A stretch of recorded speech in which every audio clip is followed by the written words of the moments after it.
No,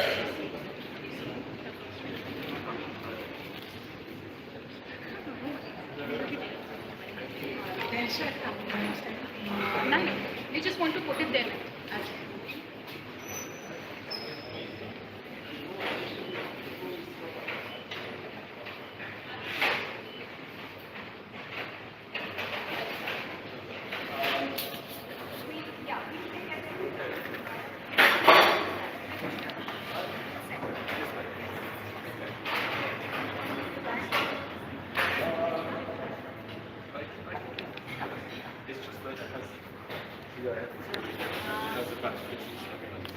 Just come. Come, let's go to the bottom. Okay. Yeah?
Okay.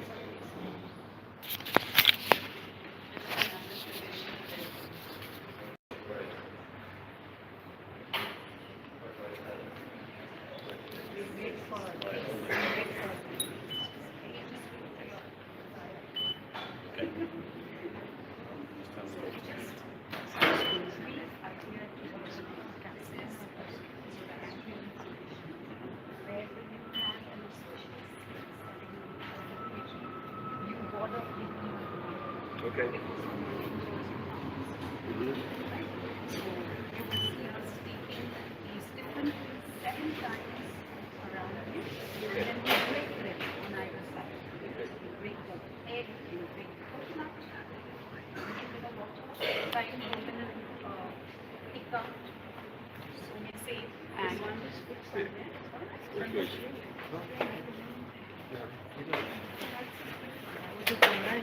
Okay. Can you all step?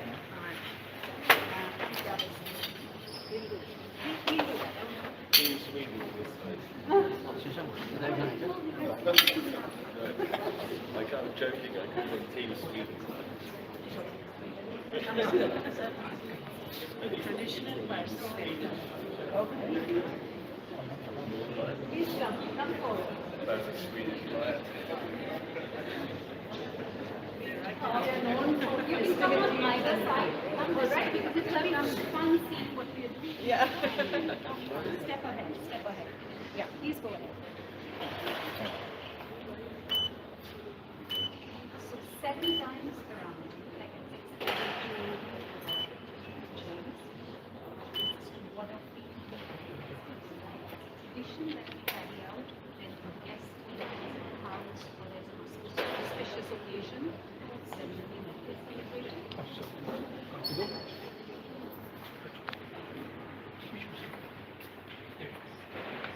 Coconut, egg, we have rice, we put a little butter on each one here, and welcome to the garden. Oh, that one has to break. Okay, for us? Excellent. That's auspicious. That deserves a clap.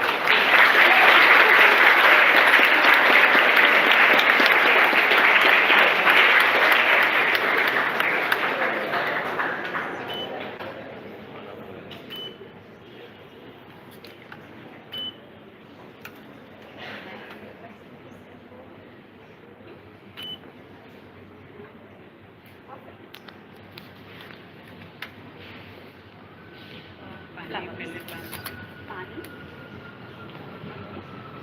पहले flash है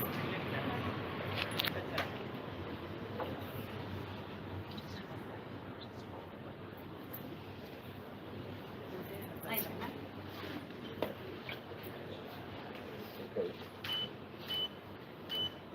Thank you. Thank you very much.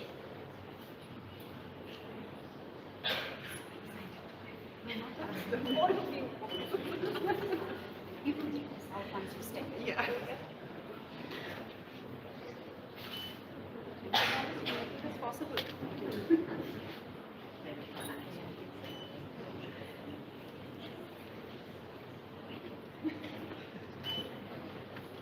And now with your right foot forward. Wait. Little more. The water and the rice. Okay, we'll do it right. All of us. Guys? Yeah.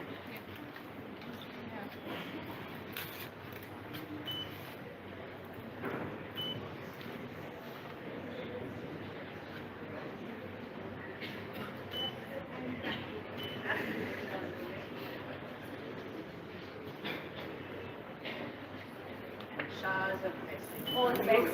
Please do. Keep coming. Thanks, yeah. Okay, all right.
A very good morning to one and all present here. It is with immense pride and heartfelt excitement that we, the management, staff and students of Maneji Cooper Education Trust School, welcome our truly distinguished guest, Nobel Laureate, Professor James Robinson.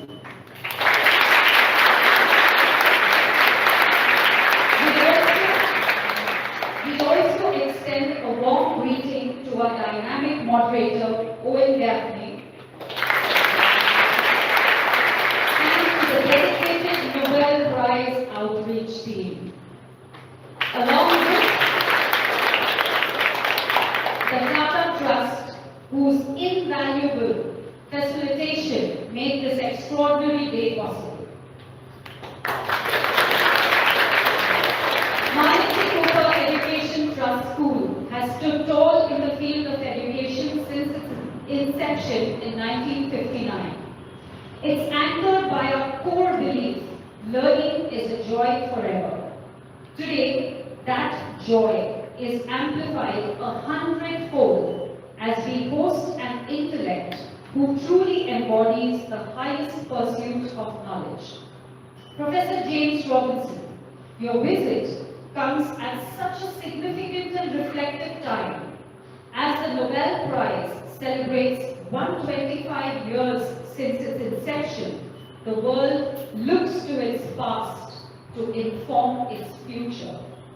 Here in India, we are reminded of our own luminaries who have upheld this tradition, from Rabindranath Tagore and Mother Teresa to C.V. Raman and Amartya Sen. This interaction, generously supported by the Tata Trust, is part of a wider collaboration between the Nobel Prize outreach and the Indian government, centered around the profound and optimistic theme, the future we want. There is no better person than you to inspire our students and shape that future. Professor, your groundbreaking research, which earned you the Nobel Prize in Economic Sciences, has fundamentally shifted our understanding of why nations succeed or fail. Your work revealed the critical role of inclusive political and economical institutions in charting the course from poverty to prosperity. Your insights provide a roadmap for the very future we want, one that is equitable and flourishing for all. And I have a small confession to make on behalf of our entire community.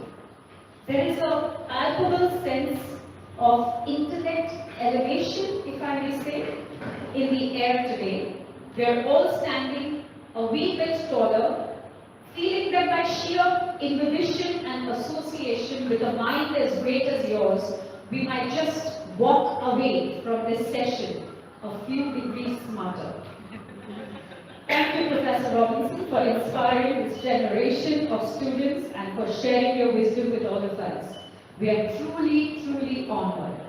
Now, to lead us into this fascinating discussion, we welcome our moderator, Owen Gaffney. Over to you, Owen.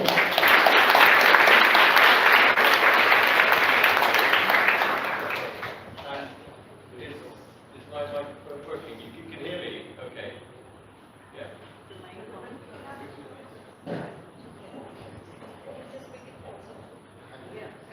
So that's better, is it? Yeah. Yeah. Okay. So, well, thank you so much for inviting us here. We are absolutely delighted to be here. It's always, so as Nobel Prize Outreach, our role is to build events around the world every year to talk about the Nobel Prize and the Nobel Laureates and their ideas. And it's always some of the best moments we have are when we come into schools and universities and talk to students of all ages. And so it's our privilege to be here today and talk to you all. It's great to see so many of you all, and I understand there's multiple schools here as well, which is wonderful to see. So we're here in Mumbai. We've been here all week. We started off in Bengaluru, and we're here on the theme of the future we want. And the reason we chose that theme is because, as you said in your opening remarks, we were really inspired last year when the Nobel Prize in Economics was awarded to James Robinson, Simon Johnson and Darren Acemoglu, and their work on what creates progress in societies. You know, what drives progress, and what are the rules and the laws and the institutions and the kinds of democracies and kinds of political processes that create human progress. And so that's why we chose this theme, and it's so important right now because the world is changing so much. We're going to talk about that a little bit. And I'm going to talk maybe that'll say a little bit about the Nobel Prize. We want to make it really engaging as well, so anybody feel free to put your hand up and ask a question at any point. But just as a sort of overview of the Nobel Prize, does anyone here know how the Nobel Prize was started?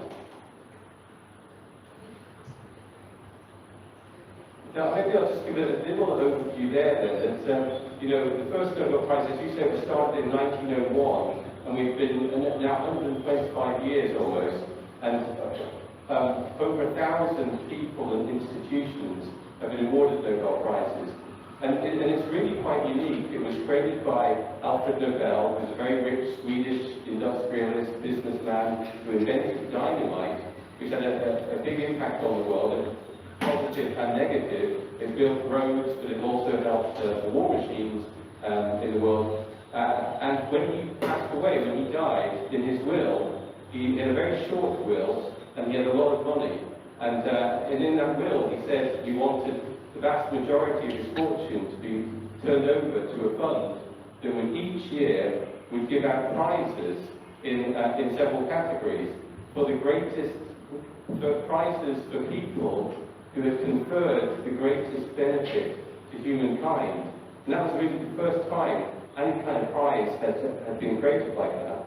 And it was created, and he very specifically said, this should not be a Swedish prize, this should be international. And at the time that was quite controversial, but that's helped create this legacy that it has. So that's just a little bit on the background here. But so I'm going to have a few questions to James, but then start thinking of your questions, and we'll come around to you in a few minutes. And how long have we got actually? What time do we have? 1 hour. So. Okay.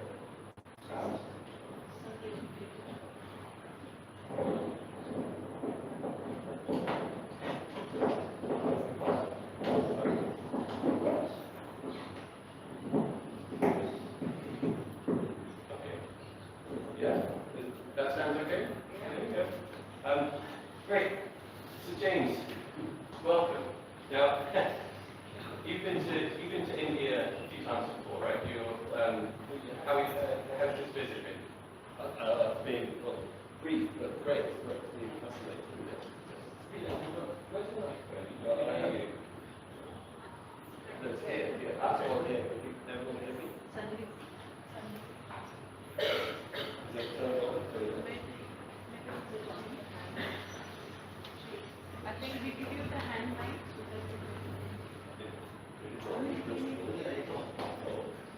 Can you hear us back?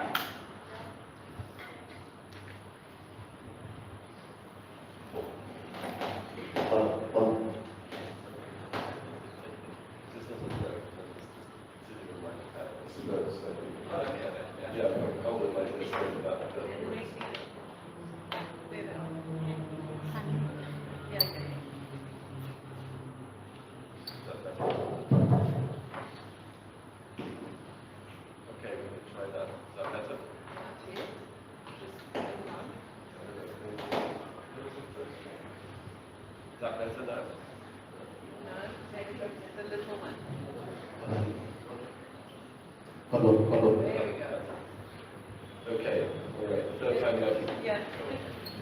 Okay, yes, you've been here multiple times before. Yeah. And how's it been this trip? Look, it's been fascinating as always. Yeah, so, I'm always interested to learn a little bit more about Indian culture, Indian history.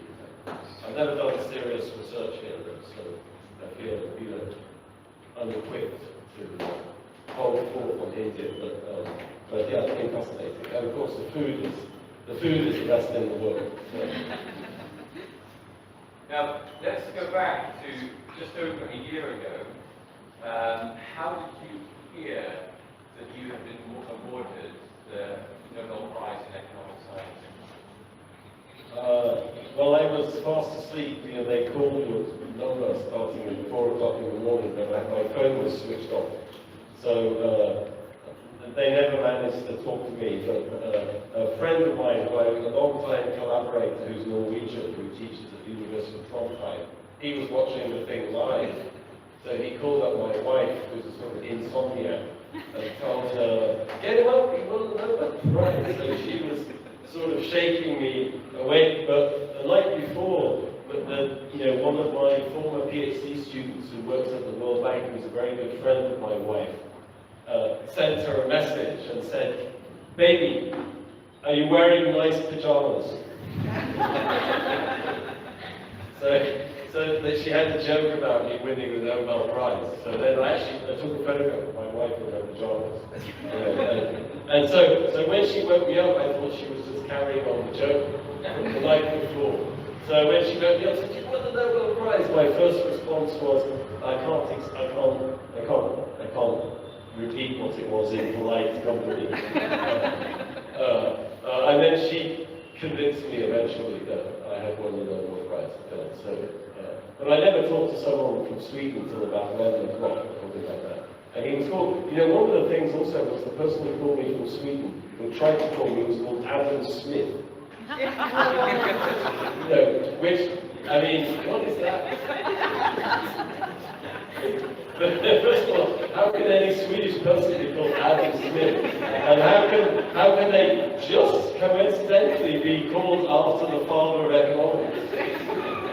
So that in itself, I got to think it's a hoax. And so then talk us through then that day. Then what happened after that? Oh, it's exhausting. So by the time I got up, it was about 5 a.m. By 5:30, there's all of these. The University of Chicago has a whole sort of media team waiting in case someone from the University of Chicago wins the Nobel Prize. So those people are in your house at 5:30 in the morning, cameramen, journalists, and then there's people from like Reuters and all of these media people. By 6 o'clock, I remember my son, I have a son who's 10 years old, he came downstairs to go to school and he said, who are all these people in my house? And then they're interviewing you and filming you, and then there's the University of Chicago organized a sort of conference at 11 o'clock in the morning on campus with the president and many former Nobel laureates. There's an awful lot in economics. Jim Heckman, Roger Myerson, Lars Hansen, Douglas Diamond, so all of these Nobel laureates, some other in medicine, and then you have to give a speech at 11 o'clock. I mean, it was a real sort of, and it's a very out-of-body sort of experience. It's very surreal. It's a bit difficult to take it all in. So then I had to stand up at 11 o'clock and give a speech. You're just thinking in your mind, okay, don't say anything stupid, don't say anything stupid. Just thank people, shut up, sit down. Which is what I tried to do, yes. Very difficult. I was exhausted, and then I had to go home and go to sleep for a couple of hours. And then what, your wife's friend notwithstanding, did it ever occurred to you that this might happen at some point? Not really. I mean, I don't think about things like that. I think thinking about things like that just makes your life miserable. There's some things you can control in life, and some things where you have some agency, and you can make things happen, or and those are the things that are important. But things like the Nobel Prize, it can happen, it can not happen, but it's out of your control. So you just shouldn't think about things like that. If it comes, and then it's great, and if it doesn't, just making yourself miserable about things like that is just completely pointless. I've always thought. So I've honestly never thought about it. And then, so in October every year, there's the announcements of the prizes in medicine, in physics, in chemistry, in economics, in literature, in peace, over 6 days. And then the award ceremony happens in Stockholm then, back in December. And that's a week. How was that for you, as an academic? The week in Stockholm? The week in Stockholm. Well, it's interesting. I mean, I think it's very fun. The whole thing turns out to be very fun. Again, it's a little bit stressful, but it's very fun in the sense that everybody in Sweden is sort of into this thing. There's so much focus on it, and you get there and you stay in this beautiful hotel, and they brought us from there. The first time it we land at the airport, and then you sort of, the door of the airplane opens, and there's all these people like greeting you. When the door opens, that's never happened to me in my life. Someone comes in and starts shaking your hand. What? Is that legal? So that was odd. And just the whole thing was so choreographed. And then we get to the hotel, and there's all these people waiting outside the hotel with photographs of me wanting me to sign the photographs and give people autographs. I'm still getting, people send me in the mail to my office in Chicago photographs of me and myself wanting me to sign them and then send them back to them. I think it's sort of creepy, actually. It's a little, this sort of thing doesn't happen in academia. Maybe it happens to like new pop stars or Bollywood stars or something, but it doesn't happen in academia. So I think the whole thing was very fun. The sequence of events and the way it's organized, and it kind of really builds up to a crescendo, and you sort of communicate what a big thing this is. So whereas if you just showed up and okay, here's the prize, bye, and well, what would that be? That's usual academic prizes like that. You show up, someone gives you a bit, you take hands, and then you leave. So, but the whole, just the scale of this thing and all of the, it's pretty amazing. Yeah. And how's this year been then for you?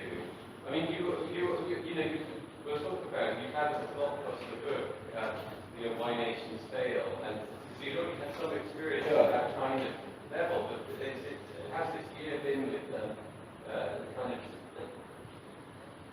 world history? It's very distracting, actually. I've always tried to keep my life extremely simple, because you can fill your life with like idiotic things that at the end of the day don't matter about anything.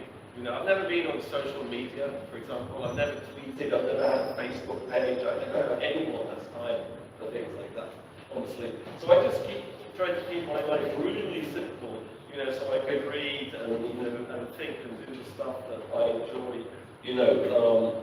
So suddenly all of these, everybody wants you to do this and they want you to do that and they want you to come here and go there, and I'm just, I just manage it. I'm still trying to learn how to manage all of these invitations and so that's very difficult to manage. It's very time. Some of it is sort of fantastic and very interesting and creates all sorts of new opportunities that didn't exist before. But also it creates opportunities that I probably don't value very, very much, like personally. In the sense that some economists love sort of going around and talking to powerful people and presidents, and I've never done that, and I've never really cared very much about that. I've always really been a researcher. I try to understand the world and think about the world, and I'm not a politician. And I don't have a big agenda, because we can get into that, but I think my way of thinking about the world doesn't really lead to big agendas. And so then all these presidents and people start inviting you to come and see them, and then you feel like I'm being very impolite, like, oh gosh, the president of whatever, I should go, and then I'm like, well, do I really? I don't know, this guy's terrible, but I just. I'm 65 years old, so so I sort of feel, in what time I have left on Earth, I want to do what I'm passionate about, and I don't want to fill my life with stuff that I don't really care about. I want to keep making a contribution, on research, which is what my life has been about. So I don't want to suddenly become like a media personality, so that's a sort of struggle I've been having to try to keep my life simple and keep focused on what I'm really passionate about. Okay. Good. And there's some advice today, get off social media, just read. I guess when you were 15, 16, which you can come back to, if you were in this room now, what were you thinking about the way your life would go? I had absolutely no idea. Absolutely no. I've always sort of operated in life thanks to my parents' indulgence, perhaps, on the basis of like what I thought was interesting. So I didn't like school, with all, due respect to the teachers. I found it much too kind of disciplined. It was too disciplined and too, I'm sure things have changed a lot since then. But I loved learning. I loved books and I loved like learning stuff, and I still do actually. I loved history and I loved geography. And I loved, you couldn't study, economics wasn't a serious subject in the 1970s, so, you couldn't study economics at high school, but I loved, just learning and reading, and I just found things kind of fascinating. So, and, things never stopped at the class, you just read at home, and we never had a television. My mother, of course that was very frustrating as a teenager, not to have television. All my friends would be talking about the program they watched the night before. And then whenever I complained, my mother would say, "What will you say on your deathbed?" "Ooh, I wish I'd watched more television." I was like, okay, there's no response to that. There's no response. So you read books in the evening, you listened to music, you read the newspapers, you talked about politics, So I feel like I didn't understand anything, when I was that age. Like, I just was interested in everything. I was curious about everything, and I think that's the most important thing. And I'm still not sure I understand very much, actually. I mean, it's funny when you get these prizes for all your contributions and all your achievements, because, I think when you're a researcher, you have to cultivate this immense kind of self-criticism, you never understand things, really. You never, your understanding is so incomplete and so partial and so, the idea that you can sort of stand up and celebrate that's sort of, it makes me feel a bit nervous, actually, to be honest with you. And so I think I was just, so I'm not sure. I mean, even when I started studying in London, I loved it. I loved the classes, I loved learning things, I just found it so interesting. But how to turn that into a career, or how to be a researcher, I had no idea. Do I have any competence at that? I had no idea whether I'd be good at doing research. But you sort of see how it has to go, so you just take one step at a time and another step, and you do, okay, I have to do this next, and after that I do this, and then I do this, and you just keep on going. And I think I was very lucky that at sort of critical moments, there were people who sort of believed in me and pushed me, kind of saw some kind of talent, I guess. And that, I wrote the biography for the Nobel Foundation, and I talk about that a little bit, how critical that is, how individual people can really make a difference by just giving you faith in yourself and just, okay, you need to do that. When I came to the United States to study and did my PhD at Yale, it never occurred to me. I remember someone telling me, the professor, saying, yeah, well, you should go to the United States. Really? I don't have any money. I don't have any money. How am I going to go? Oh, they have money. And they give it to me. Really? You're kidding? I just never occurred to me. It was just completely out of the blue. You're an economist at this point. I was doing a master's degree in economics at the University of Warwick. Yeah. But say, just say then, how do you define economics? You're an economist and a political scientist. How do you define that? And then what made you get interested in that subject? Because as I say, you're a very broad thinker. That leads you into these areas where you can be a broad thinker. Well, I've never really been interested in economics, actually. I'm interested in questions. I'm interested in questions about the world and why the world is the way it is, with such enormous consequences for people and people's lives. And so academia is sort of arranged in these little buckets. There's economics and there's political science.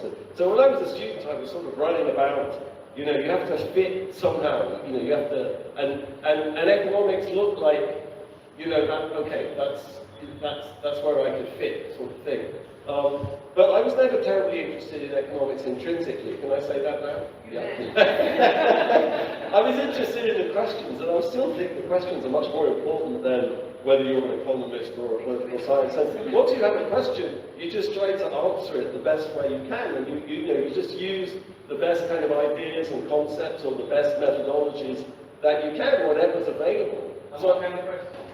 Well, no, about just like the world, about why is it that my father was spent most of his life working overseas, for example. He was I describe him as an itinerant engineer. He studied in England, he at Imperial College in the 1930s. In the Depression, he got a job in the colonial service in Nigeria, working as an engineer. So we lived overseas. When I was a kid, I grew up in a house full of, books about Africa, maps, about, so I sort of knew there were these huge differences in the world, and and I grew up in 1970s in England in this, when I think about it now, it was such a privilege. My parents didn't have any money, but it was so privileged, it was so safe, it was so secure. I had access to this, fantastic schools, all free, fantastic university, all free, I was so privileged, not privileged by British standards, but just by global standards, so privileged, and why is it that everyone doesn't have access to these privileges? Why is it so many people have to struggle, and they don't have security, they don't have access to education, they don't have access to, and I think also, my parents were working class people from the north of England. We didn't know anybody. We didn't know anybody important, and I've never known anyone important, really, maybe until last, December when I met the King of Sweden. But somehow, that's been okay, people have just evaluated me as me, without caring who I was, and that's an amazing thing also, by world historical standards. The fact that I didn't know anybody, and I wasn't anybody. But nevertheless, I could succeed, and people would believe in me and push me and hire me and give me money and whatever, and a job. So I think just that's always fascinated me, I guess, since I was a child, since I was a teenager, because I sort of knew something about the world, and I knew all of this variation, and why was that? Why did that exist? It just seemed to be so consequential to people. So I think, of course, that's a grand, sort of pretentious question, and you have to boil it down into something concrete and much more specific that you can get your hand on, get a handle on. One way you did that was this book, Why Nations Fail. Yeah. That sold millions, that had a huge impact in people's thinking, and it's really interesting.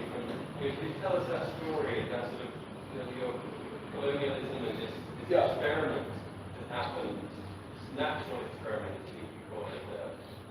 Yeah, I think that when Daron and I we wrote that book. I mean, we started working together.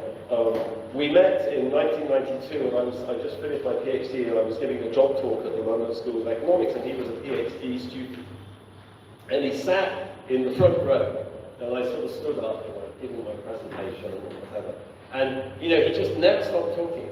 And he was so irritated. And he just kept interrupting and no, if assumption 4 wasn't true, that result would not. Gosh, this guy is so annoying. And then the seminar finished, and Kevin Roberts, who was the professor, who was the chair of the search committee, sort of came up to me and said, "Oh, we'll go for dinner now." And this is Daron Acemoglu. He introduced me, and he's coming to dinner too. And I was like, seriously, that guy is so annoying. I have to put up with him at dinner.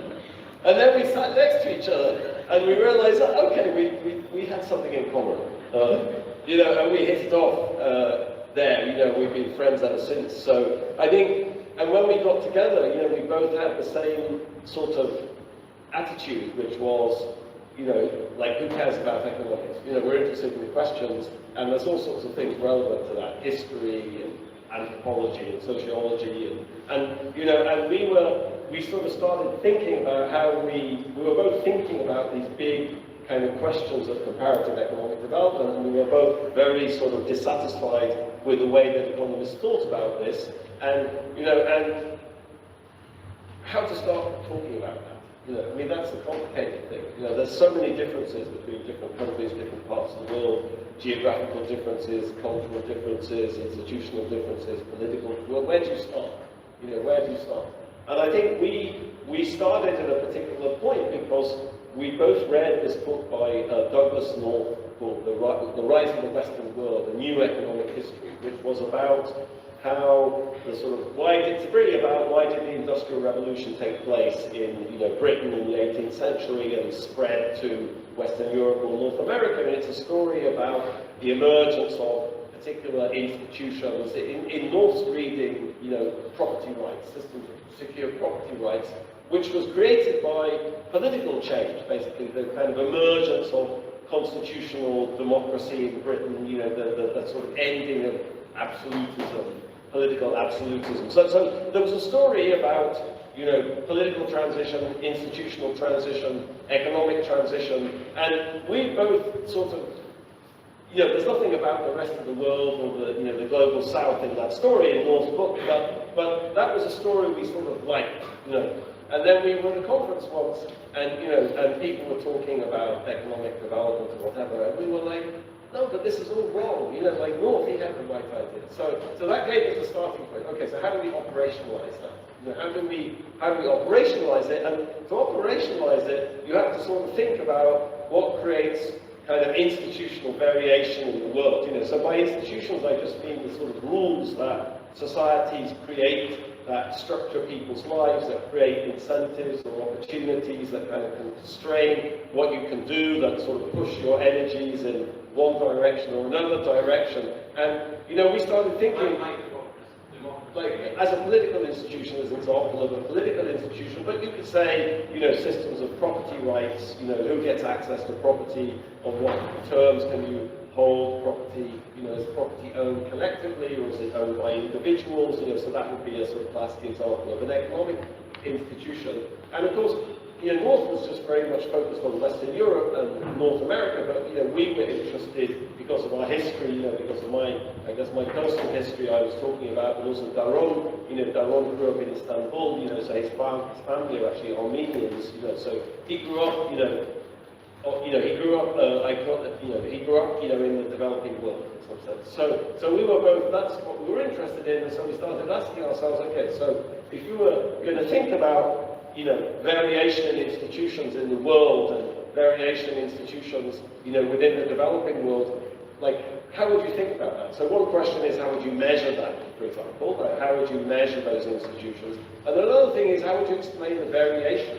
And I think that's where we both sort of converged on colonialism. There's a heck of a lot of this has got to do with colonialism. Of course, economists didn't talk about colonialism. But of course historians talked about colonialism and political scientists talked about colonialism, and we were reading all sorts of things. So then, we have this idea that, okay, this is really got to do with colonialism. Like a lot of this variation you see in the world, it's not the only source of variation, but a lot of the variation you see in the world is actually tied to European colonialism. Okay? So that's fine. And then the next question is, why do colonial institutions differ? Why, for example, of course, the United States is a European colony, but so is the Congo, So why did, the United States, if I look at any kind of dimension of institutions, like, say, property rights, or the security of property rights, or access to property, that has much better institutions than the Congo does. So there's a heck of a lot of variation. Why did Europeans create different sorts of institutions and different sorts of colonies? And we found an approach to that, which was, also if you just read the history, you sort of see, well, a big difference between the United States and, say, the Congo is that, Europeans couldn't live in the Congo. Europeans just died of malaria and tropical diseases, whereas the United States filled up with European migrants. And it's sort of obvious if you look at the world that these so-called settler colonies, like North America, like Australasia, are much, much more successful than any other type of European colony. So then we just started reading, trying to understand the history of colonial settlement and, why did institutions take the path they took, which we discuss a lot in Why Nations Fail in Australia, in North America. We discuss a lot this sort of how colonialism operated in different environments. In some sense, in a place like the Congo, where European settlement wasn't possible, what did the Europeans do? The Europeans just basically focused on ransacking the place, exploiting the people, extracting natural resources. You know, in India, India is a sort of complicated intermediate case, because here, of course, the East India Company, when the East India Company started, they were certainly extremely interested in ransacking the place. They famously drove out of business, the textile industry in Bengal and that in West Bengal. They were extremely interested in extracting. But of course, Europeans could have settled in India, unlike in West Africa or Central Africa. But the East India Company didn't want them to settle. There were enormous restrictions on Europeans coming here. So that was their kind of model, because they wanted to keep control of the situation in India. So I think it was like looking at history, and then we were able to use kind of historical estimates of the disease environments faced by Europeans as to try to kind of develop a statistical model of institution creation, within the colonies, and then the long-run impact of that on economic development. So I think the kind of trick was, we were able to articulate this, or the trick, that got the Nobel Prize. I'm not sure trick is the right word. We were able to sort of bring all of these things that we've been thinking about for years, but kind of present them to economists in a way that they understood, to analyze the issues in a way that was very appealing to economists. I was probably always more interested in the history, but I think that was the trick. So we were able to paint this very rich picture of kind of comparative economic development to show the role of colonialism in kind of shaping the modern world. And is that what you want to be talking about? Well, is this what you want to hear? So maybe we'll have some questions from the students. If you have any thoughts, any questions you might have. We have one here.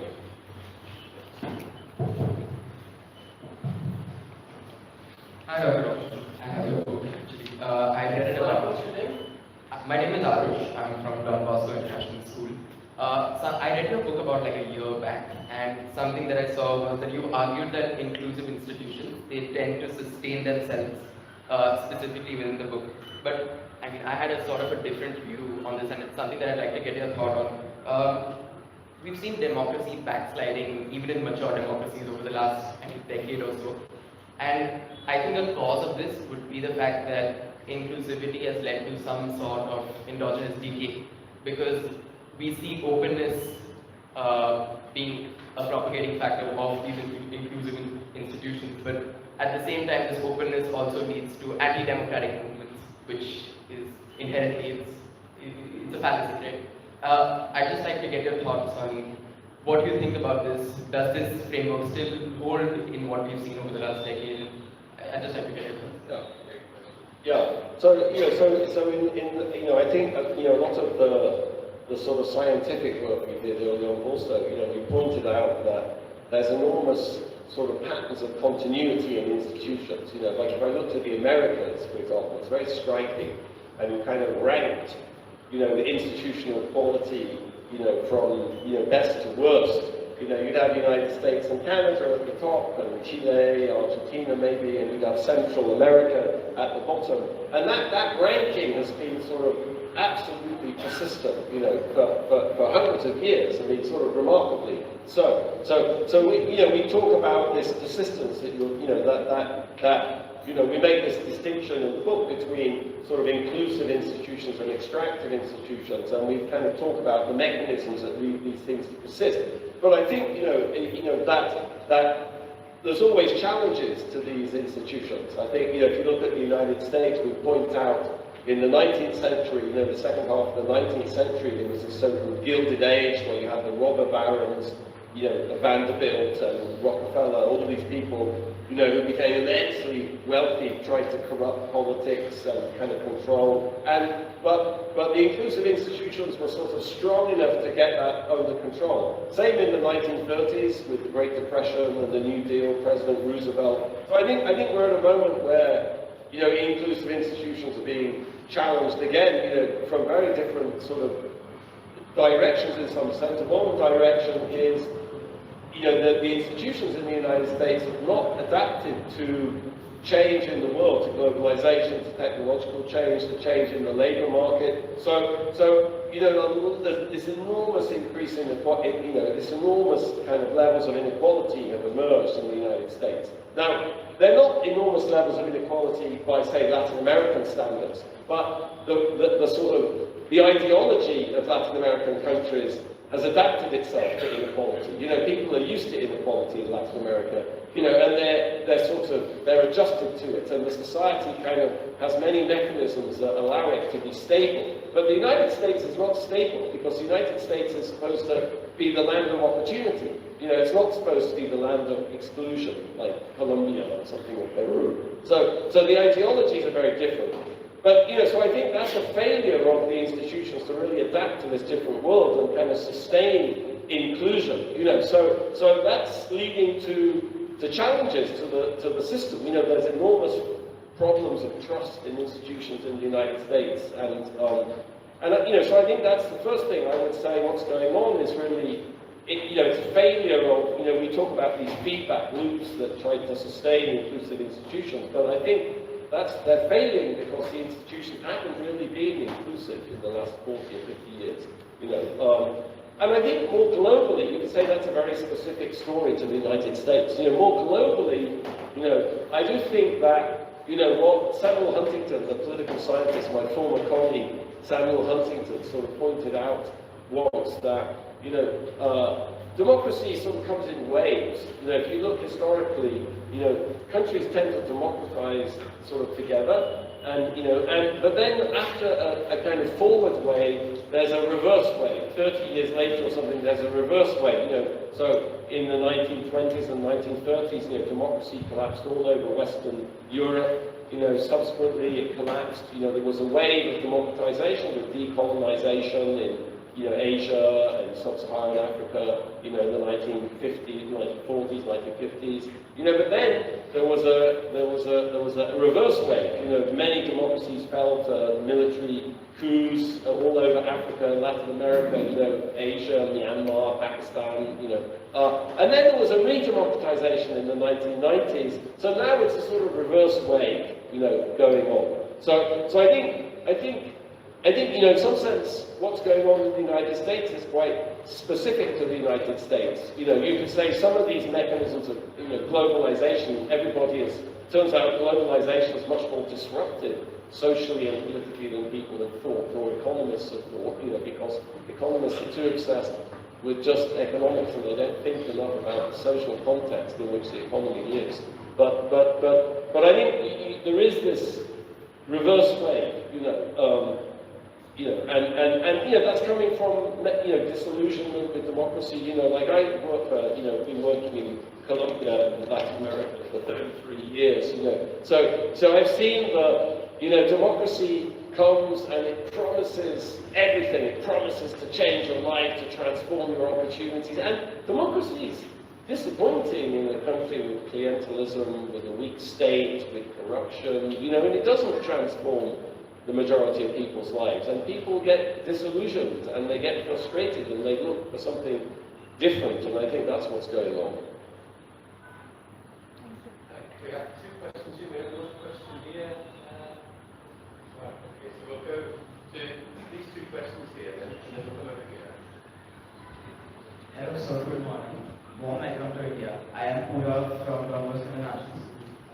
I had a question that how can we categorize AI as a catalyst in increasing inequalities and social inequalities, particularly across the globe? Artificial intelligence. I'm not an expert on artificial intelligence, so I'm not going to speculate on whether, you know, we'll all be being told what to do by robots in 10 years' time. I think, for me, if I could just say one thing, about artificial intelligence, I think it's going to have a very disastrous impact on inequality, in the sense that a lot of the logic of innovation in artificial intelligence is about replacing people, and that's sort of what happened in the last 30 or 40 years with computerization. When I was a PhD student, every professor at Yale had an assistant and a secretary. No, nobody does those jobs anymore. Everyone does everything themselves on their computer. My PhD thesis advisor, his assistant used to type his papers for him. He'd dictate. Who does that anymore? No one does that anymore. You type everything yourself. So I think there's been a huge substitution of labor, and I think everything we see so far is artificial intelligence, self-driving cars and self-driving trucks, is being designed to replace people. That's going to push wages down. It's going to create enormous amounts of inequality, because who owns the robots? Who owns the machines? So I think within the United States and within developing countries, and it's going to create enormous amounts of inequality within the world, because who's, I work in Nigeria a lot in West Africa. At the University of Nigeria, there's basically no reliable electricity and no internet, so how can you benefit from artificial intelligence when you don't have electricity and the internet? So it's going to enormously widen differences in productivity and prosperity between poor and rich countries also, So I get the productivity enhancements, and I'm actually using it myself to do, things, super interesting, research, if I say so myself, which I've never been able to do before, because it can allow you to process enormous amounts of information in a way that was previously impossible. So, if you want me to talk just about my own research, I'm very excited about artificial intelligence, but I think the broader impact looks pretty frightening to me at the moment. Yeah. Indeed. Okay, so we have a question over here. I think it's, yeah.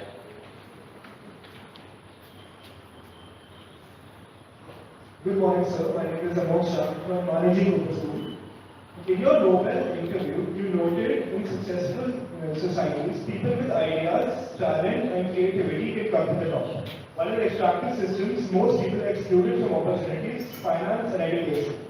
Given your research on how political economic institutes determine who will benefit from innovation and growth, how do you interpret the fact that in many smaller or lower income nations, highly skilled immigration rates estimated at 10 to 50%, especially at the top of the talent pool? Additionally, what institutional reforms do you propose to the nation? Sorry, we didn't get that question. Could you say that last bit? How do you interpret?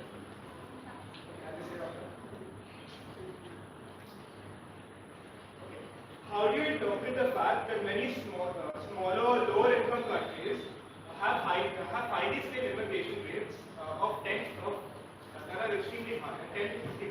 That's a high immigration rate. Yeah, especially at the very top of the talent. Additionally, what institutional reforms would you propose to these nations to ensure they retain and empower their own talent rather than exporting? But you're asking to education and inclusion and retaining talent. It's small countries where a lot of immigration are the most educated in that to America for PhDs. yeah, but I teach a lot I teach in Africa every summer. I teach in Cote d'Ivoire and Nigeria, and so people often ask me, oh, but you're just facilitating the brain drain, And first of all, I am the brain drain. I grew up in England. I went to America to study. I took a job. How can I be in the business of it's just hypocritical, not to try to create opportunities for other people with the same opportunities I had, and I actually think this is good. The fact that people move and migrate is good. That's human history. Human history is a mingling of societies and a mingling of ideas, and I hate all of this nationalism and the nation state. I think it's like completely unfeasible as a political model, and it's toxic because it just builds barriers between people that shouldn't be there. You know, so, and I think, like in my experience also, you know, people are always connected to where they grew up. You know, people are always connected to their family, to their culture, to their, you know, of course, that differs in some parts of the world. In Africa, it's extremely powerful. Like, you never leave your community, you never leave, you know, where you were born. In fact, you know, in southern Nigeria, you know, your umbilical cord, after you were born, your umbilical cord will be buried under a specific type of tree. You can never leave where your umbilical cord is. So in Africa in particular, there's nothing to worry about. I just think, like, my job personally is to create opportunities for people. I think what you see is diaspora, like in India, you know, the people, you know, Indians in the United States, wherever they were, they're always connected to India. They always love India. They always identify with India culturally. I think that's actually a huge asset for this country. You know, and it's an asset for any country, you know, to have a diaspora overseas. So I don't think you should worry about that. I think, you know, people, you should just have confidence in people's, you know, connections and, you know, people's identities and you know, my job, I see my job personally as trying to create for other people the same sort of opportunities that I have, and to allow them to flourish, and that's what I should focus on, and not worry about things like that, honestly. Yeah. We'll have a question here. Now, I want to take some questions for some girls as well, if we have any. So we have one here.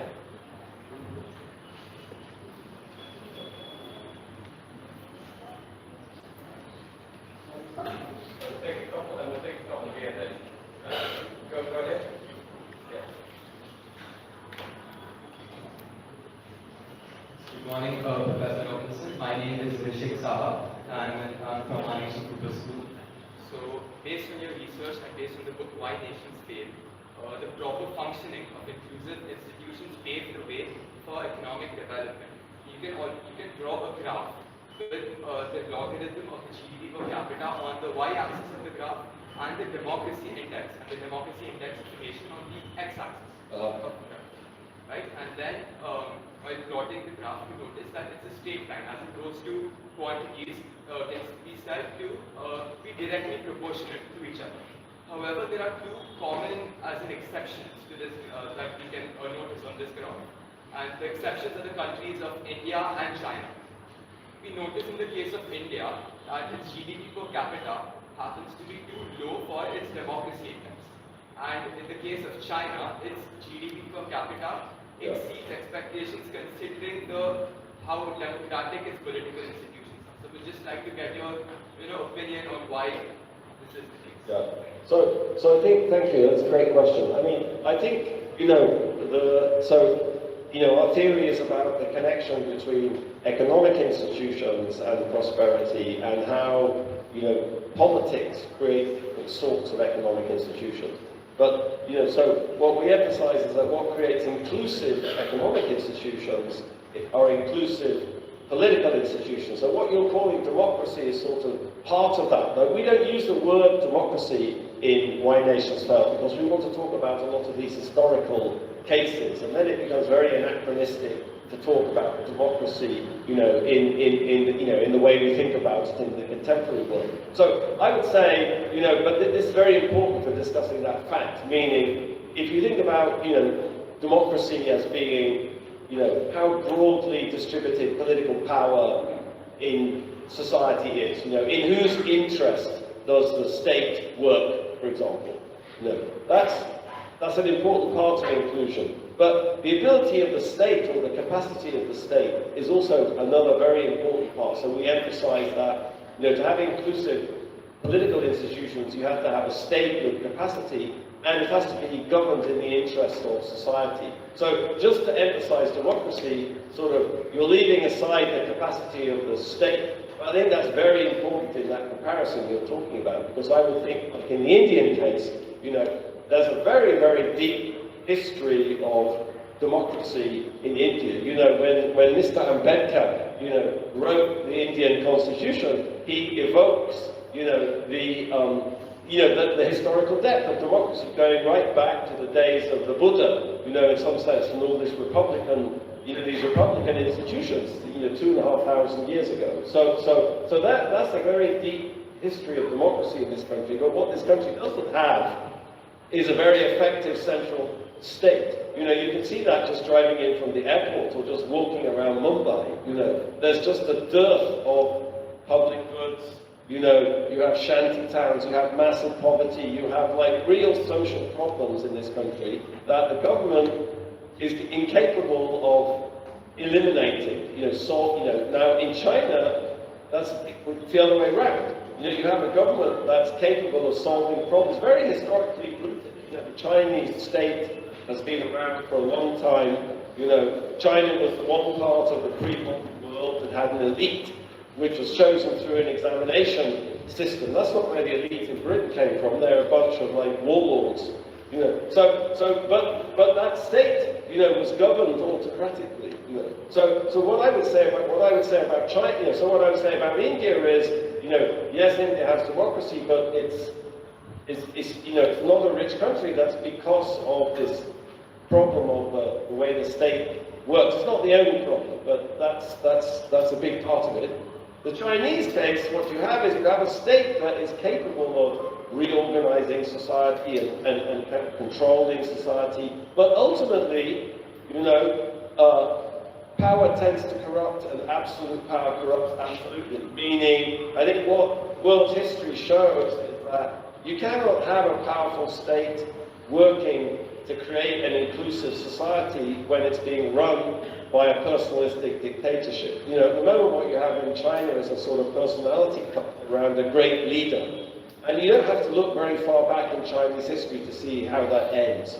So we'd say that what China has is China does not have a kind of enduring model of economic growth. It doesn't have a political model that can support economic growth because power will be abused, at the expense of people and at the expense of the economy. So I think that's a transitory situation. I think India has a more enduring political model from that perspective, but there's a lot of work to do in terms of building more effective state institutions. Now, we have a question, I think, back here, and then we'll go to this question here. Good morning, Professor.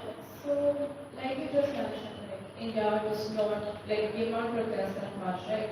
So, what's one advice you would give our generation? We have developed a lot, but we've not yet reached the stage, China and everything. No matter how many progressive things we've done. What is one advice you would give our generation so that we can, get a rich country in the near future? What is one advice you would give? I'm not the person to ask on that. I'm not an expert on India, and I can talk about some of these puzzles that we were just discussing with this gentleman's question, so here's the thing, in social science, you have to keep things really simple. If I could go back to my mother again, when I was a student in London, I went home on Christmas, and my mother was a teacher. She never went to university, she went to a teacher training college, but she was a teacher. And then she asked me, so what have you been learning, in London? And I said, coming out with something. I don't remember what I was talking about, but I ended up saying, it's very complicated, Mum. She said to me, I know it's very complicated. I've never studied economics, but I can see the economy is complicated. In fact, couldn't anyone just say it's complicated? I mean, isn't it your job to say, actually, it's much simpler than you thought it was? So that was a very profound moment for me, and I can still see her face saying that, and I'm like, she's right. It's my job to see. Of course, the world is extremely complicated. To see what's similar about different cases and what's similar about different countries. So, for example, in Why Nations Fail, we have this chapter called Why Nations Fail Today, where we look at all these different places: North Korea, Uzbekistan, Zimbabwe, whatever. Completely different histories, different cultures, but we say, these countries are all poor, and they're all poor because of these extractive institutions. Now, the details of those extractive institutions, and this is, I'm getting to the point, the details of those extractive institutions are all different. And as soon as you're in the world of giving policy advice, those details become extremely important. When you're in the world of being a social scientist, you know, it's about trying to identify those commonalities and, you know, but to give policy advice, suddenly you need to know about India, I need to know about the politics of India, I need to know about the culture, I need to know about the specificities, I need, you know, and I really don't, you know. So that sounds like a cop-out, but, you know, I said earlier, I alluded to the fact that, you know, I don't feel comfortable hanging out with presidents and people like that, because presidents always ask me questions like that. And then I always respond in the way I'm just responding to you, and then they're always really disappointed. But I think economists who go around the world, I had one experience in my life of getting involved in a sort of advising government's kind of mission. I felt like such a fraud. I felt like a fraud. I sat in this room, and these people were just making stuff up, you know, and I felt awful. I felt so dishonest. And you know, because, you know, so that makes sense. Yeah. So this is for you to answer, not me.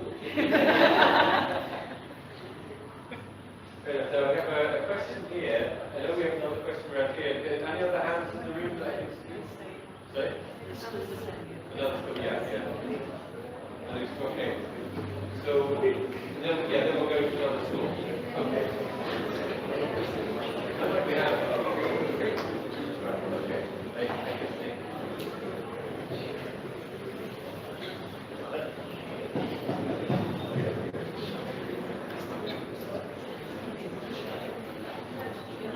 Not working. Not working. Jay, give him your mic. Okay. Use the smaller.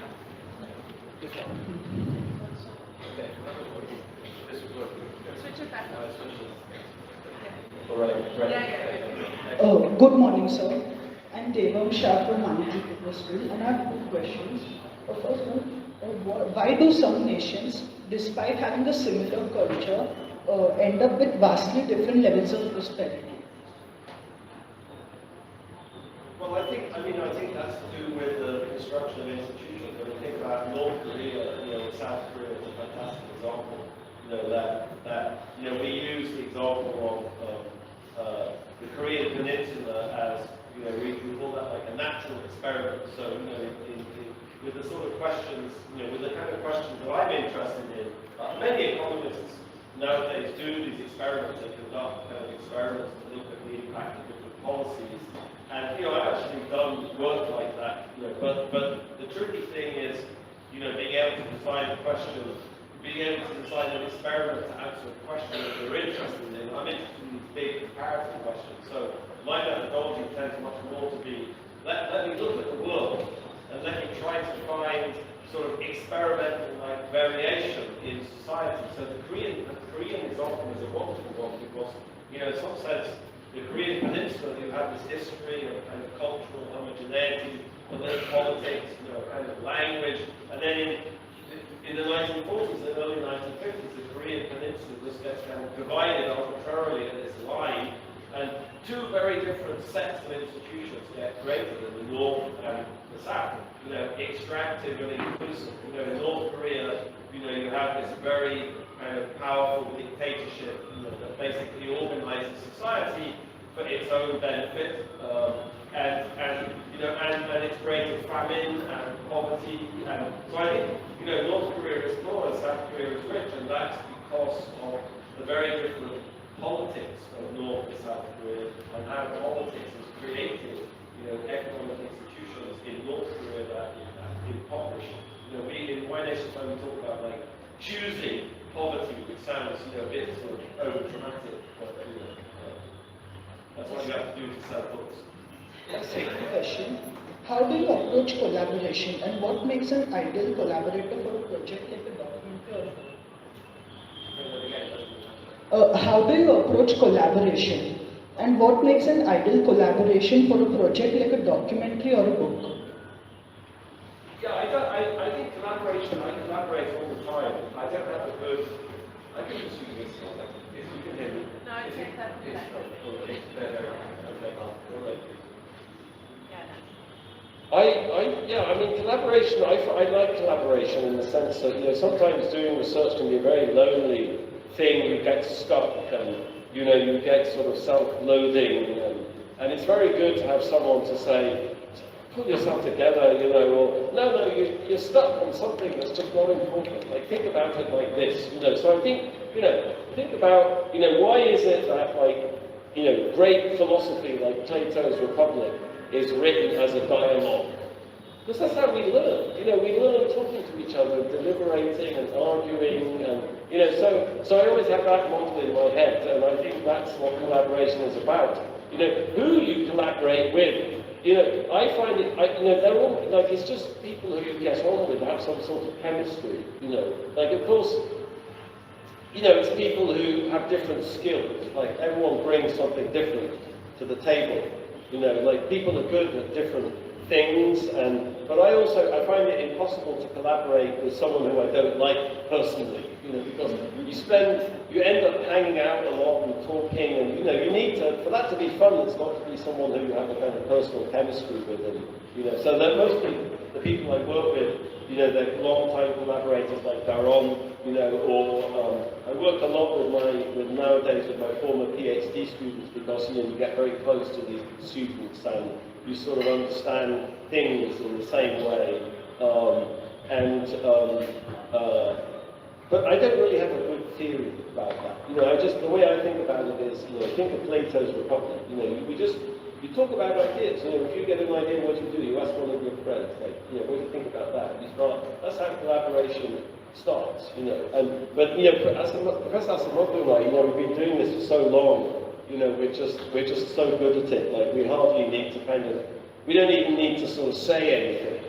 Like, we know who's going to do what without even saying it. Like, you're going to do this and I'm going to do that, and you don't even need to say it, you just do it, you know. Because, you know, that's just we have so much empathy, I guess. Yeah, but collaboration is great, but, you know, I think it's a very human thing. Yeah. Okay, so we're going to be running out of time soon. We've only got a few questions left, maybe two. I'd like to get some more girls, and to make sure we have every school represented. So take the girl here and the girl here.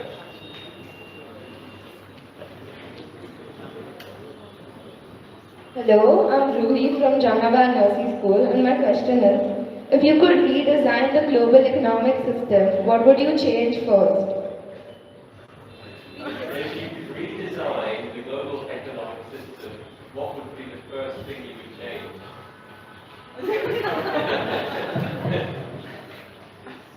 Well,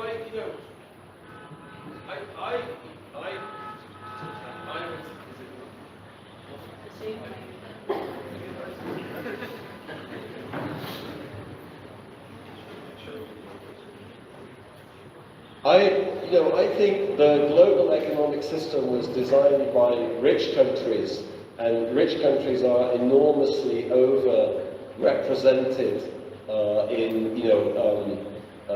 in rich countries. Rich countries are enormously overrepresented in institutions such as the International Monetary Fund or the World Bank or the United Nations. So I would say, you know, the playing field should be leveled between, you know, all of the countries in the world, and it shouldn't be the case that Western countries are enormously overpowered, enormously overrepresented, you know, relative to the rest of the world. You know, there's this very hierarchical, you know, relationship in the world which manifests itself in international institutions. So I don't think that's very realistic, you know, going forward, and it's not very inclusive or fair. So, you know, that could be a good start. Okay, and we had a question over here. Yeah.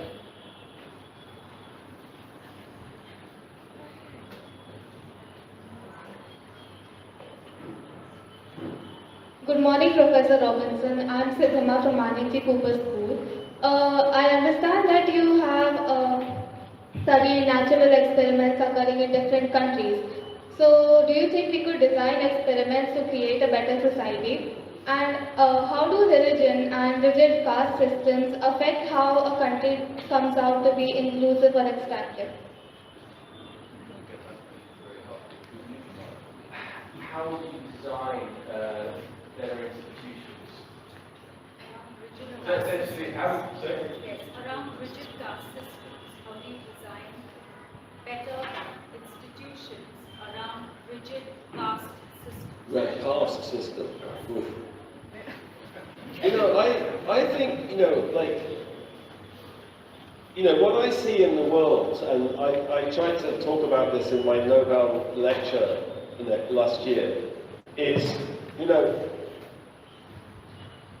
people choose to organize their societies in very different ways, and sometimes that has very coercive aspects to it, and sometimes it doesn't, sometimes it has, institutions can be very embedded in culture, so I think, if you talk about the caste system, that would be very embedded in, in Indian religion and Indian history. But, when I work in Africa, I don't work in India, but, you work in Africa, you see, many institutions are embedded in religious, African religious practices, African kind of supernatural beliefs, the role of the ancestors, for example. If you want to talk about property rights in Africa, and who owns property or who has access to property, then you have to understand, that the ancestors have a big stake in that. There's the patrimony of the ancestors. You can never own property just on your own in rural Africa because the ancestors always have the stake. So these things are very complicated, And I think, for me, the caste system, I'm an outsider, So what I see in Africa is these things are very complicated. They're very embedded in culture, and those things can change. Of course they can change. If you look at the history, and I point out, in the history of England, many institutions have changed in England. But one of the reasons why England was such a successful society was that it was English people themselves that decided to change these things, and they decided how they were going to change. And I think if you look at all the success stories around the world, that's always true. That it doesn't come from outside. People themselves have to kind of recognize that this is a problem. This is a problem that's holding us back. It's unjust. It violates some principles that we believe in. And then, so for me, I think, and that's happened in India. If you think about the transition to independence, the constitution, this kind of outlawing untouchability, the position of, Mahatma Gandhi about this, there's been a recognition in India that the caste system is sort of holding, it's unfair, it's unjust, it holds things back. Change is slow because of these, these deep connections to occupation and religion. But I think, my view about that is, certainly you can look at that and think that it has economic costs, it's not inclusive, it's unfair, but I think I also recognize that it's very embedded in the culture. And who am I? It's not for me to say what culture Indians should have. And I think as someone who studies the world, there are many very complicated issues like that, like homosexuality, for example. So in Africa, homosexuality is this enormously controversial issue, enormously controversial issue. So I have my own beliefs, but I don't think, just because I have my beliefs about what I think is right or what you have a right to do, that doesn't mean that I'm right and everybody else is wrong. You have to respect other people's cultures and other people's perspective on life, So I think that's a very complicated thing when you want to study the world. So I think, so I don't pretend, as I said to this lady here, I don't pretend to have a magic wand to change this. This will change when Indians change it, and Indians will change it in a way that works for them and makes sense for them and resonates with their own culture, and it'll come from an understanding, but of which there already is. It has been for a long time that this is unjust and it's holding the society back, and we have to change that. We have to change the way we think about this and the way we interact with people, so maybe that's slower than you hope, but. We have time for one more question, and is there any school we should be going to? Then, great. Then this will be final question.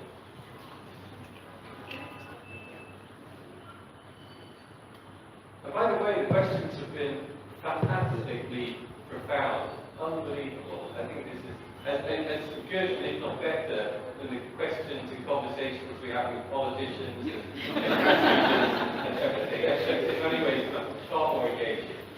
Good afternoon, sir. I'm Vidyansh. I'm from Hiranandani Foundation School. Earlier, I think there was some conversation about power being involved in countries, like providing for the citizens. So I wanted to ask, and this is also somewhat relating to the caste question. When a country or when a country's institutions provide their citizens with opportunities, there is going to be power involved, and where power is involved, power can also be misused. And that misuse of power will hinder development. Like here, in India, I guess, caste system plays a huge role in hindering development, even though the government is actively trying to enforce equality. So what would be the course of action for a nation who's providing its citizens with the resources to develop themselves, however they're not able to utilize them properly, are caught up in their own differences that they're not able to progress forwards and are moving backwards? I don't know, that's a complicated question. Ask him to answer it. He's probably got a better answer than you. What do you think?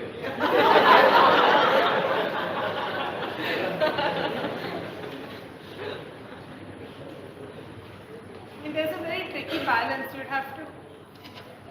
The nation would have to find some way to, enforce the policies without becoming more of a regime. Without becoming a regime. Without becoming a regime, because we've seen in history when rules are enforced too much, it becomes more of a problem than a solution. So there's a very delicate balance in that enforcement and also allowing the citizens to have their freedom. That's partly why I wanted to ask, because I am stumped by this question. I thought about it for a while. I suppose enforcing rules is good if the rules are good and they allow the society to have freedom. Yeah, but there's a certain line when once crossed, those rules will become more like, it'll be more of a problem. Like here, some people would like to be proud of their caste instead of use it as a tool against others.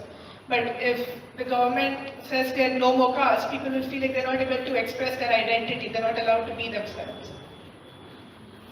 So it's around the rules of how cultures can cohabit.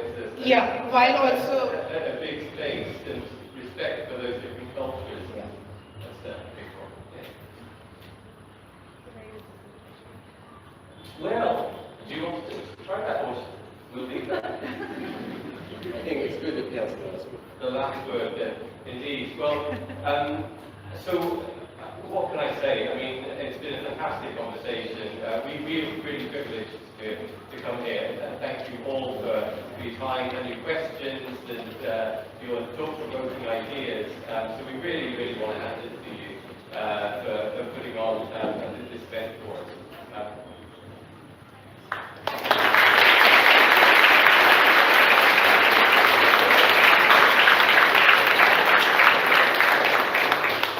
Good afternoon, everyone. I am Kushafran Batliwala, and I will be giving the vote of thanks. At the outset, I would like to express our gratitude to Professor James Robinson for gracing our school with his presence. Sir, we are very grateful and honored that you have taken the time out of what I am sure is a very busy schedule to come here and share your thoughts and professional journey with all of us. It has been truly inspiring, and I am sure that you have been a role model for many of us here today. Please accept a small token of our gratitude. I request our trustee, Mr. Jehan Setna, to do the honors.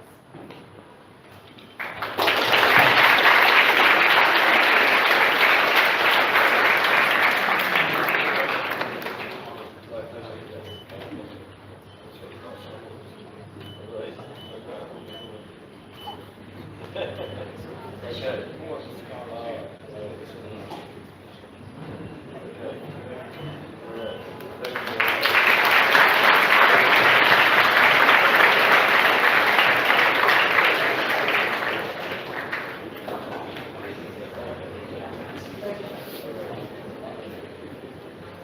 special thank you to Mr. Owen Gaffney as well as the Nobel team for working with us to make this event a huge success, especially to Mr. Thomas, whose constant communication and guidance ensured that the event was conducted according to the expected standards.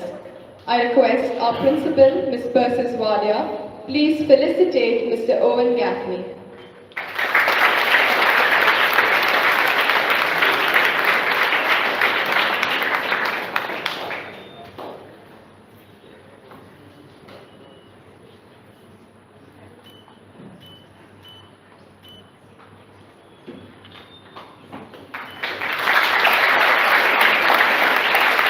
Thank you, ma'am. I request our school leaders to express our gratitude in the traditional Indian way.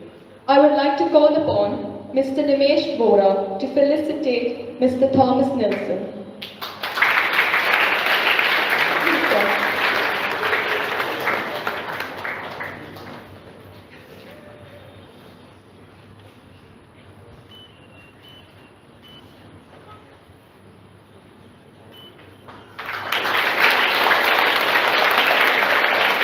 Thank you, sir. Next, I would like to call upon Ms. Delshad Demacia to felicitate Ms. Sarah Brandon.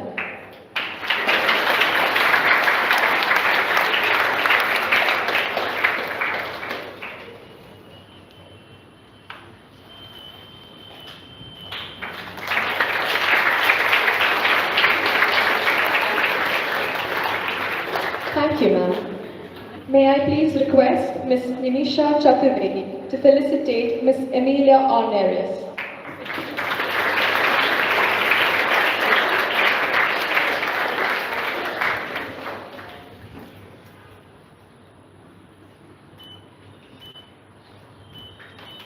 Thank you, ma'am.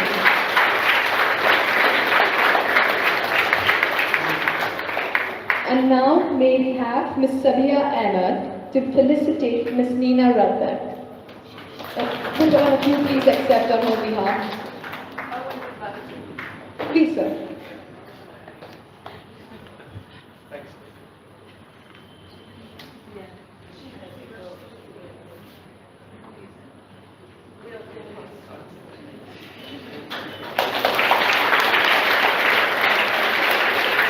Thank you, ma'am. We thank all the schools for coming here and being part of such a prestigious occasion with all of us. We are sure that it has been a lifetime opportunity for each one of you, as for all of us here at Marnie G. Cooper Education Trust School. We are glad we could share this unforgettable moment with all of you. Thank you, everyone. Please do rise and join us in singing the Indian National Anthem.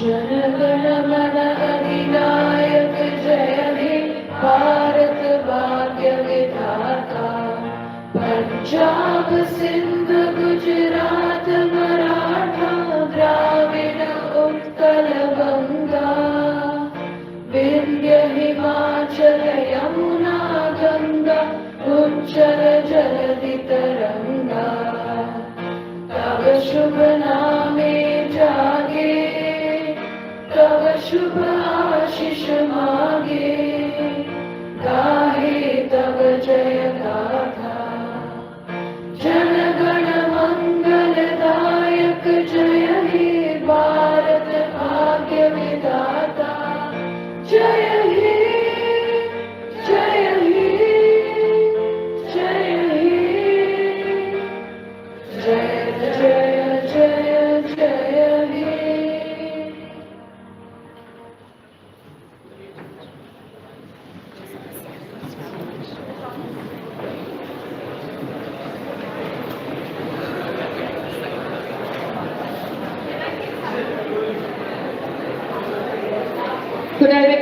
everyone to be seated. Professor Robinson will click pictures with the individual school cohorts. So if you can come here with your school, then to the stage, please. We'll start with Don Bosco. Thank you.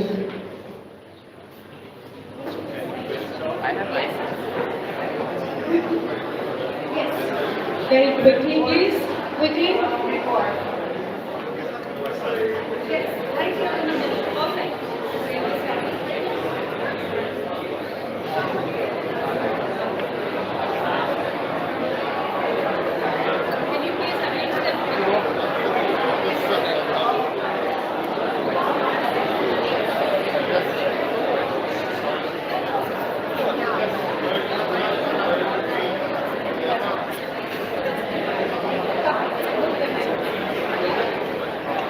Can we have the next school ready, please?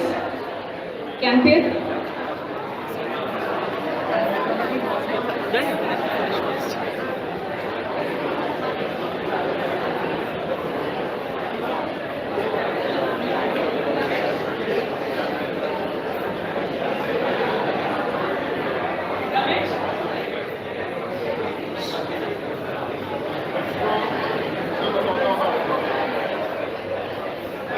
Can we have the next school, please, Campion?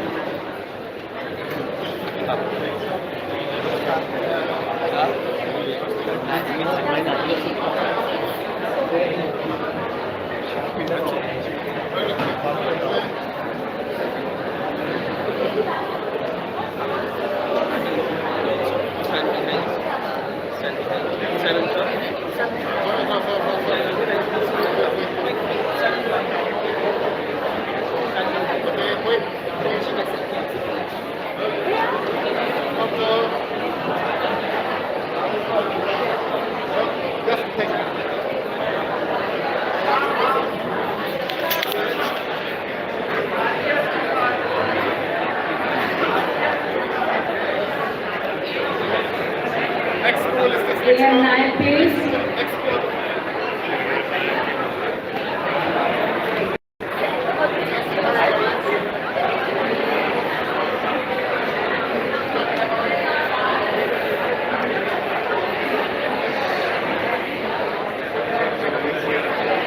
We have 9. Could you please hurry up? Thank you.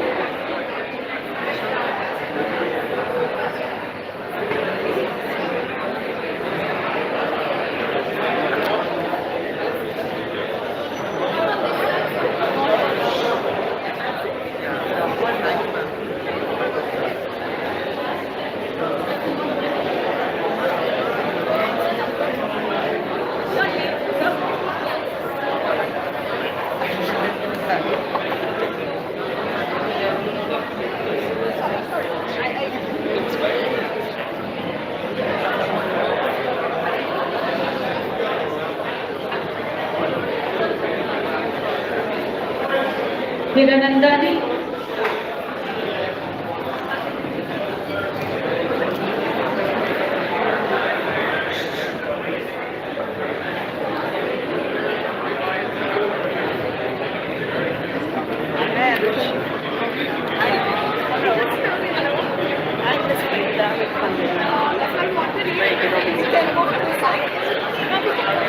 Can we have you lined up for the photograph quickly, please? Thank you.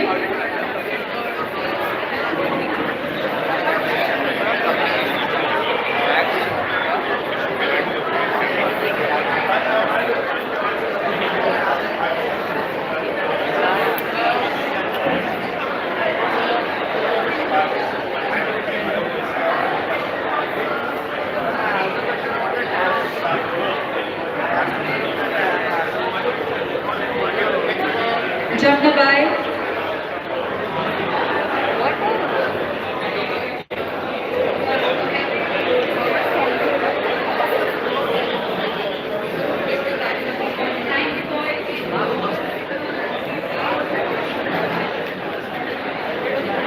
Jamnabai, could we please quickly arrange ourselves for the photograph? That's a question to ask a politician more than a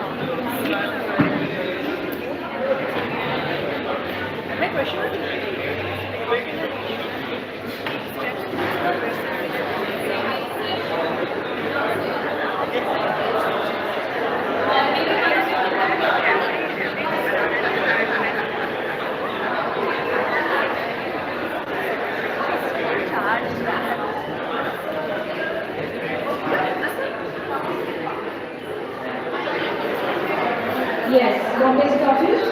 Go back. Come. बंद कर clip काट ना दीजिए clip काट हाँ The other schools can please settle down.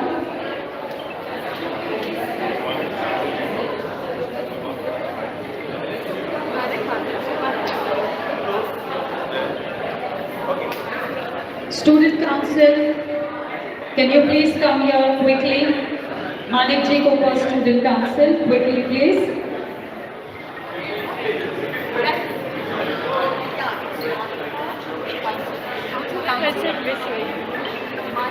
Cooper Student Council.